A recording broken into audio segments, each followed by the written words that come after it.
Sa'yo si Direk Ronald na di niya ipalabas ang tell-all video ni Jojo Mendres na pinag-uusapan ngayon kasi umasa si Jojo, sinabi mo Claudine na di nila Yes. ipapalabas ito at nangako sa'yo si Direk Ronald. Okay, ganito nangyari. Tumawag sa akin ang aking kapatid na si Jojo na napapakiramdam po niya na bastos siya. Okay. Alam niya na ka-close mo naman si Direk Ronald Carvalho, malalim mo sa amin, baka naman kapatid pwede mong pakiusapan. So tumawag ko kay Tito Ronald, Tito, sabi ko pwede akong humingi ng favor, kapatid ko yan. Baka naman pwedeng palit interview na lang po. Kasi medyo parang alam naman po natin pinagdadaanan ni Jojo kay Mark. Diba?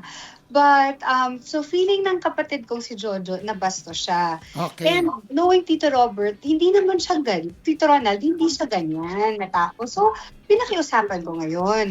Hindi totoong madaling araw niya ako kausap hapon, around 4:03 yun. So hindi totoo na madaling araw yon. 4 yun. And I was with my lawyers and I was with my friends. And wala yung AirPods ko, speakerphone ako, so narinig ng lahat. So nakiusap ako at sabi na, sige Claudine, ganito. So sabi ko, since death anniversary ni Rico, sama ka na lang sa akin, para naman meron akong bawi kay Tito Ronald. And also, at the same time, ako na lang magpapa-interview.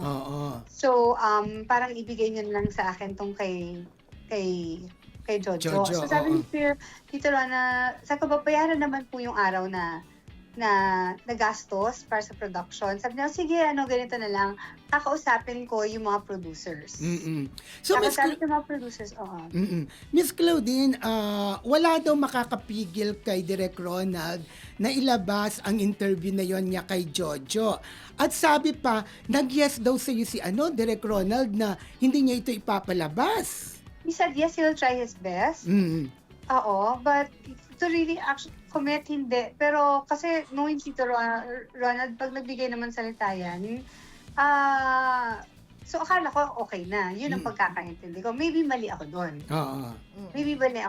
So kasi kahit naman sabihin ko, oo, pagka dinenay niya, wala akong magagawa doon.